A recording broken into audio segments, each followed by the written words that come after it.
Alright guys, second play of series number 8 here. He is now in a jumbo pair set out of the single back. Looks to me like he's running a power pass. He's running it to the left side here. He's running a left set essentially. And I believe he's made a couple adjustments on this. So what that basically entails when you go with the power pass is you're getting the play fake going to this side, or to the strong side here. And so his outside receiver here, the first wing, is running a seam route in this case. I believe he's made an adjustment to where he has his number 2 guy running a slant, where normally he would be running an arrow route, so a quick arrow out this way. And then his third receiver here is running the bench route. Alright, so we got that. Backside here, he is just running a drag, a deep drag or a post, trying to take this safety away from the play. So that's essentially what it is. As you can see, I am still in a 4-4. I am still in a cover 3. It's just, I like running cover 3 against these big formations. I like being in a 4-4 or at least a 4-6 normal against these kind of formations. Usually if I see something where I have 3 tight ends though, it's a 4-4. I want that extra backer as opposed to the safety. So I want a little bit more bulk in this case. I don't want another lineman. I want more speed still. I want to try to keep my speed as much as possible. So adding another lineman will just add another slower body, a big body, but a slower body. So let's go ahead and run through the play, and then we'll just see what happens, and we'll discuss. So right off the bat, you get the play fake. You're looking at it right now. Get good pressure right off the bat, so that helps. Alright, and then he makes a bad throw, throws on his heels. Don't ever do that. And no interception. So, that's a killer right there, because obviously I want that interception really bad. I want to get the ball back, especially on that side of the field, and go up, 7 points. I want to go from being the chaser to being the chased. Alright, so as we go through this again, is there anything he really could have done? I'm going to say no.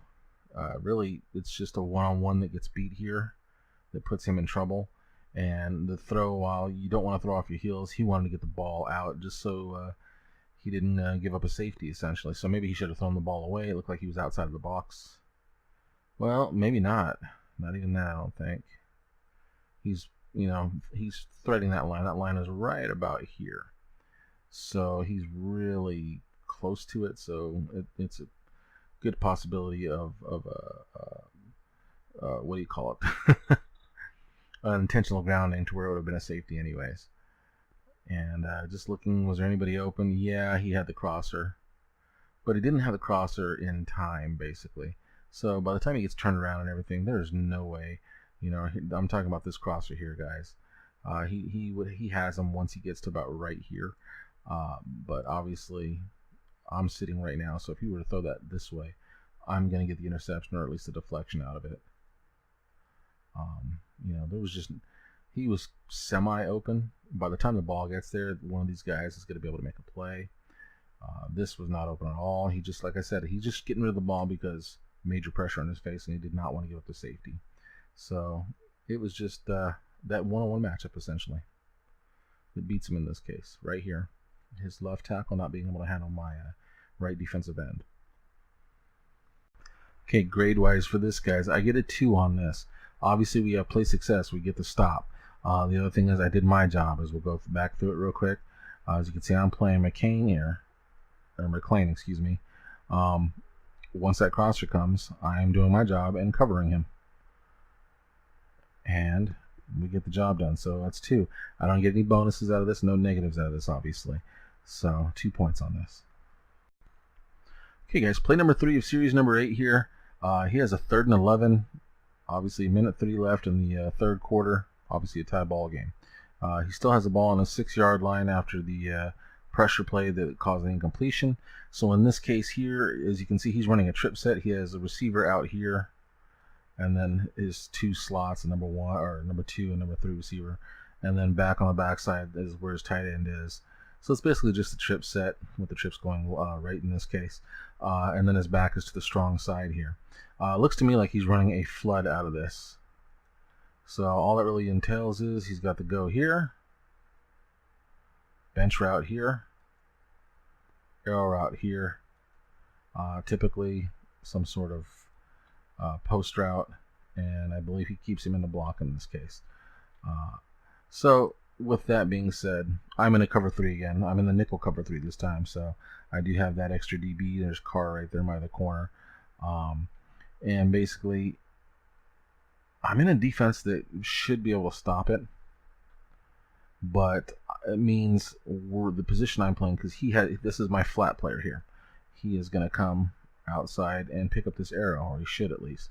Over here, this guy has a corner on him who should be able to go with that go route.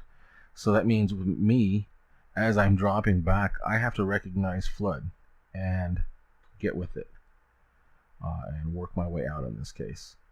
I shouldn't have another threat with him going deep, unless he comes on a cross or a dig. Maybe he audibles, but I do believe he keeps him on the post. We'll see it as obviously as we run through the play. But, unless he brings him across, that's exactly what I want to do. And either way, I think this is something I should do anyways, because I have 1, 2, 3, really 4 guys here to cover these 2. So even if he comes out, say a wheel route, arrow route, flare route, whatever, this guy should lock it up, and this guy should be able to lock up. These 2 here should be able to lock up this tight end no matter what he does, and give me a hand in this case. So let's go through the play, and let's see what happens, and then we'll discuss. So he gets a snap. He actually keeps his tight end in the block. Okay. So as you can see here, my guys are dropping off.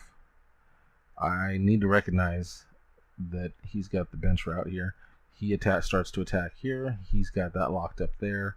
The back is here, but obviously I have a linebacker or a cornerback just sitting on that right there. He has all the time in the world. I don't get any pressure on this one. And yeah, you see, I don't recognize and I don't get over in time. Really, I'm moving out a little bit, but I should have really worked to get outside on that. I should have seen that and then attacked. He does a good job of coming off to make this tackle, actually. My corner there, or my safety. Well, that is a cornerback, but I think I actually put him in at safety. So whenever I went man-to-man, he would do a better job than Church. And he does a good job of getting back, making a tackle. But obviously, it's now I believe, 4th and inches. So he gets an 11-yard gain, essentially. So in that case, grade-wise,